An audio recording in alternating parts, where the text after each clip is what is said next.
Halo Sobat TI, kembali lagi ke acara podcast Berdering bersama Industrial Engineering.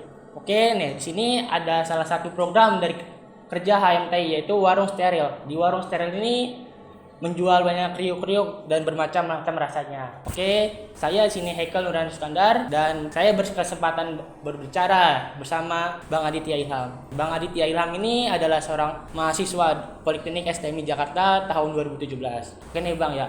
Kan abang ini punya usaha 3D printing nih bang ya. Iya, betul, betul. Kalau saya yang tahu nih bang ya, 3D printing ini kan bisa dibilang udah lama nih masuk ke Indonesianya. Iya, Kurang lebih kalau nggak salah awal masuk itu dari 2013. iya. Nah kalau boleh tahu nih bang, apa sih yang jadi awal apa ya kayak awal membuka usaha itu bang? Jadi awalnya gue buka usaha ini tuh sebenarnya karena merasa jenuh aja. Karena waktu awal gue buka usaha ini tuh awal-awalnya karena mahasiswa di STM ini dirumahkan kuliahnya, alias kuliah online. Jadi karena gue ngerasa jenuh aja gitu di rumah, ngapain ya kuliah doang kerjaannya. Gue coba searching apa nih yang bisa gue lakuin di rumah yang kalau bisa sih menghasilkan. Jadi gue searching itu, gue lihat-lihat ada nih ternyata suatu alat yang bisa nyiptain dari yang nggak ada menjadi ada. Ya alatnya itu ya mesin 3D printing ini.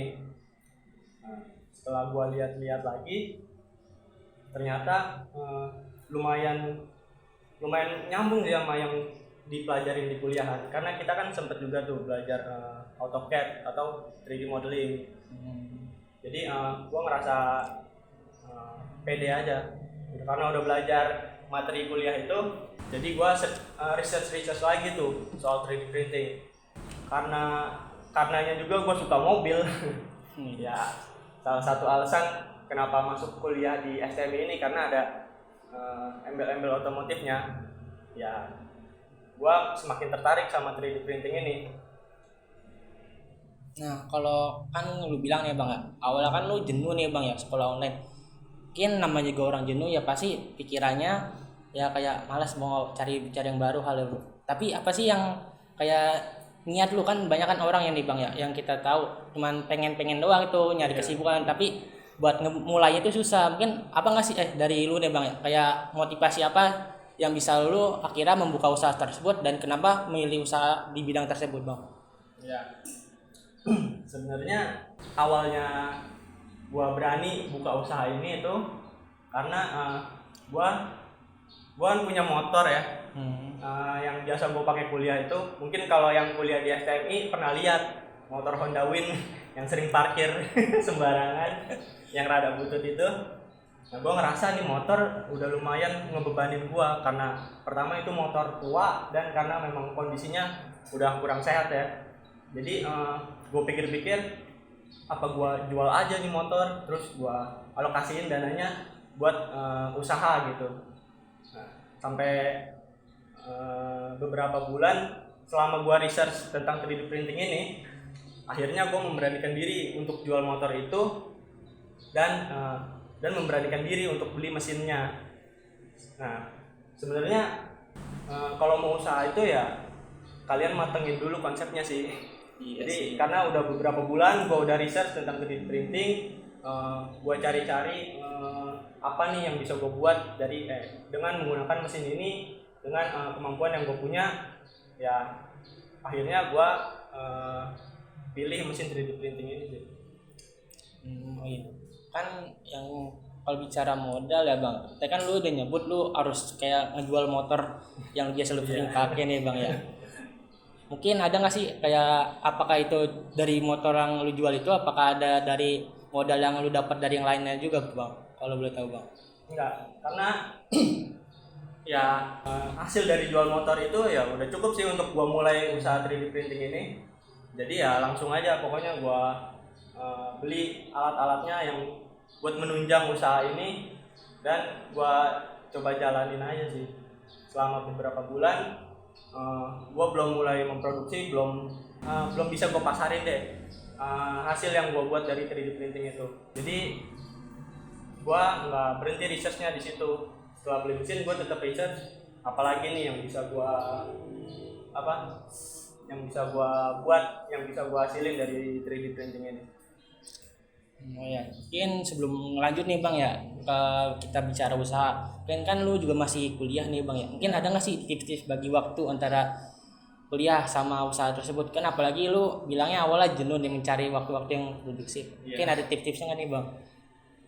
Tipsnya sih ya, kalian konsisten aja sih sama yang kalian rencanain sama yang udah kalian jalanin. Jadi karena yang udah gua jalanin ini selama ini adalah kuliah, jadi ya gua bagi waktunya antara karena gua masih research awal-awal itu, gua bagi waktu gua untuk kuliah sama untuk belajar lagi tuh tentang 3D printing, tentang cara membuat 3D model yang bisa cocok buat di 3D print. Seringnya sih gue bagi waktu sih, misalkan 2 malam gue udah searching, udah belajar, udah coba buat ngeprint, udah coba ngeprint. Nah sisanya itu ya gue pakai buat ngerjain tugas kuliah. Kita kalau kan tadi lu ngasih tips nih Bang ya, mungkin dari teman-teman nih Bang nih, mungkin bisa mengikuti nih kalau kalian ingin membuka usaha, coba mengikuti dari tips-tips dari Bang Adin ini. Nah kalau kita bicara ke depan nih Bang ya, mungkin untuk usaha lu Bang ya, mungkin gua sebagai orang awam nih Bang ya, kayak belum tahu nih Bang, ini 3D printing itu apakah ini produknya cuman kayak kertas kayak mungkin bisa bilang kayak apa sih 3D printing kan yang kita tahu nih ya orang awam, sama juga printing ya pasti mungkin dari kertas-kertasnya juga tuh Bang. Mungkin dari lu kayak gimana tuh Bang kalau buat menjelasin dari produk tersebut ini Bang? Jadi kalau 3D printing itu sebenarnya bahan dasarnya itu adalah plastik. Bahan dasarnya itu ada plastik gulungan. Jadi dia bentuknya seperti kabel materialnya. Jadi dari gulungan itu prinsip kerjanya mesin 3D printing itu jadi dia plastik gulungannya itu dipanasin, plastiknya itu masuk ke dalam nozzle yang panas. Jadi plastiknya itu meleleh dan si mesinnya ini akan bergerak dalam bahasanya sih G-code ya, sama kayak yang pernah kita pelajarin di kampus juga. Jadi dia membentuk model yang udah kita buat di komputer, kita masukin file ke mesin itu, ya nanti mesin itu akan bekerja sesuai dengan desain yang udah kita buat.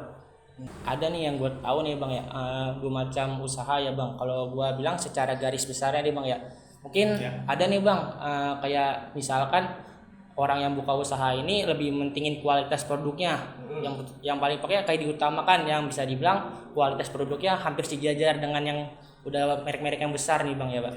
Nah mungkin ada lagi yang di satu sisi mungkin dia cara kerja buat ngembangin perusahaan ini kayak dari omongan-omongan gitu Bang. Misalkan nih Bang ya, misalkan lu nih Bang kirim ke si A, nah si A ini kayak dia ngobrol-ngobrol ke teman-temannya, bisa bilang itu ada target ini kayak sih ya. Jadi lu secara nggak langsung itu dipromosin sama orang teman-teman lu. Mungkin dari lu nih Bang, mungkin lu pakai plan yang lebih mana kayak mentingin kualitasnya atau lebih kayak bisa memanusiakan. Jadi hubungan antar manusia itu masih berjalan walau kualitasnya itu masih di bawah yang dari merek-merek terkenal tersebut Bang.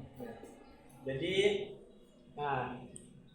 sebenarnya usaha 3D printing yang gue jalanin ini bukan seperti jasa fotokopi begitu, misalkan jasa cetak. Enggak, kalau gue usaha 3D printing ini sebenarnya lebih memanfaatkan si mesin ini untuk membuat produk yang gue mau. Jadi karena dari research gue udah cari-cari apa nih yang bisa gue jual karena gue suka mobil. Pertama gue coba buat body untuk mobil RC. Nah tapi setelah gue coba cetak, gue coba pamerin ke sosial media, ternyata respon pasarnya lumayan kurang ya. Jadi gue coba beralih lagi, gue cari-cari lagi, ternyata ada komunitas RC truck. Jadi mobil RC-nya itu ya untuk mobil truk aja, nggak ada mobil biasa. Gue coba posting di grup itu dan responnya lumayan rame ya, karena sebelumnya itu yang gue tahu orang-orang bikin bodi mobil truk ini prosesnya itu handmade. Jadi dia pakai ada yang dari triplek, ada yang dari PVC sheet. Jadi dia bentuk dengan tangan dia sendiri, dia bentuk, dia dempul. Tapi ya gue coba buat dengan bantuan mesin 3D printing ini. Jadi prosesnya itu gue desain di komputer dulu model truk apa yang mau gue buat. Setelah desainnya selesai, baru gue coba cetak. Setelah hasil cetakannya selesai, itu nggak langsung jadi ya. Jadi itu harus di finishing terlebih dahulu. Tetap ada proses manualnya. Jadi tetap didempul, tetap dicat manual, tetap di finishing secara manual. Tapi ya karena kita desainnya di komputer, mungkin hasilnya bisa lebih mirip dengan truk aslinya. Mungkin yang gua tangkap nih bang, tadi kan lu menyinggung pasar ya bang. Mungkin dari target lu bang, apakah target pasar ini itu buat komunitas yang itu, atau lu misalnya ada lebih spesifik kayak lebih ke anak-anak atau orang dewasa atau remaja? Mungkin dari lu gimana bang buat target usaha pasar bang? Oke. Jadi lucunya gini ya, mungkin kalau orang-orang lihat ini kayak mainan aja gitu. Mungkin kayak mainan anak-anak, oh ngapain sih? Kayak anak kecil aja sih main mobil-mobilan gitu. Padahal enggak. Di grup itu kebanyakan yang main itu bapak-bapak. Yang main bapak-bapak, om-om, udah ada yang punya anak juga segala. Jadi gue sendiri kaget ya. Gue kira kebanyakan ya bener anak-anak gitu. Ternyata enggak, ternyata lebih banyak orang dewasanya yang main RC ini, karena memang ini barang hobi dan ya harganya mungkin kurang terjangkau untuk anak-anak. Mungkin ya kalau bicara ini ya bang ya, usaha ya bang ya, mungkin pasti ada nggak sih kayak keuntungan pernah lu dapat, atau kayak ada satu hal nih bang ya, kayak misalnya di satu titik lu pernah kayak kerugian gitu. Jadi kayak lu kayak apa sih yang lu dapat keuntungan dari ini, lu apa dari usaha lu kayak 3D printing ini, sama yang pernah nggak sih kayak kerugian dalam pernah lu alamin lah gitu bang? Oke. Jadi sebagai tambahan informasi aja, bodi truk yang ada di sini ini, kalau yang di sebelah kiri itu gua jual dengan harga 750.000. Nah, kalau yang di sebelah kanan karena ukurannya lebih besar, itu gua jual 950.000. Jadi memang kalau untuk pasar anak-anak ya bisa dibilang kurang terjangkau. Jadi ini memang bisa dibilang barang hobi ya. Kalau bicara kerugian itu tuh gue pernah merasa rugi tuh ketika mesin gue down. Jadi pernah gue dapat orderan bikin kabin truk yang kayak di sini. Nah, jadi ketika tenggang waktunya sudah hampir tiba buat ngirim barangnya itu, mesin gue tiba-tiba down. Jadi ya tidak kekejar targetnya dan gue kehilangan customer itu. Sangat pahit juga ya. Paling ya namanya juga usaha ya bang, pasti ada untung dan ruginya juga nih bang ya. Mungkin ya bang, kalau boleh tahu nih bang ya, kayak berapa sih profit dari yang dihasilkan penjualan dari ini bang?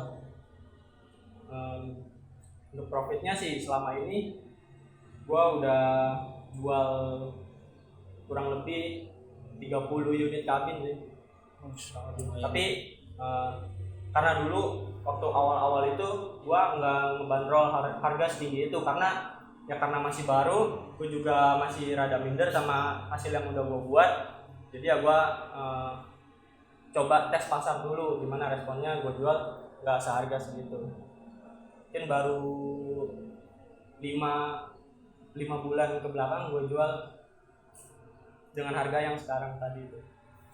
Nah, kalau boleh tahu nih bang ya, apa ya kayak hasil dari dana lu itu kayak lu alokasiin kemana bang? Mungkin bisa buat orang tua lu atau buat diri lu sendiri tuh bang, atau kemana tuh bang?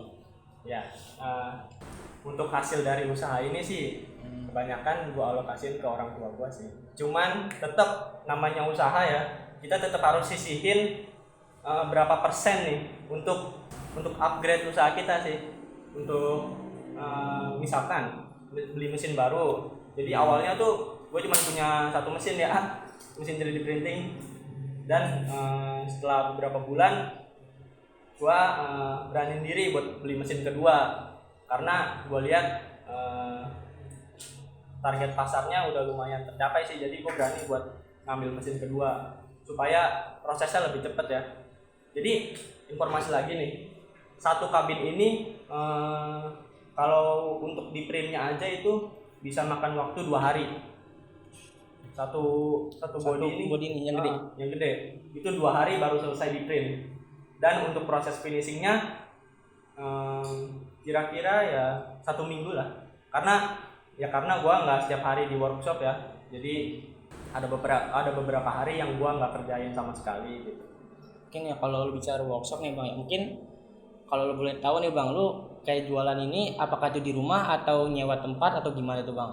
Enggak, kalau ini masih tetap di rumah, cuman bukan di rumah orang tua gua sih.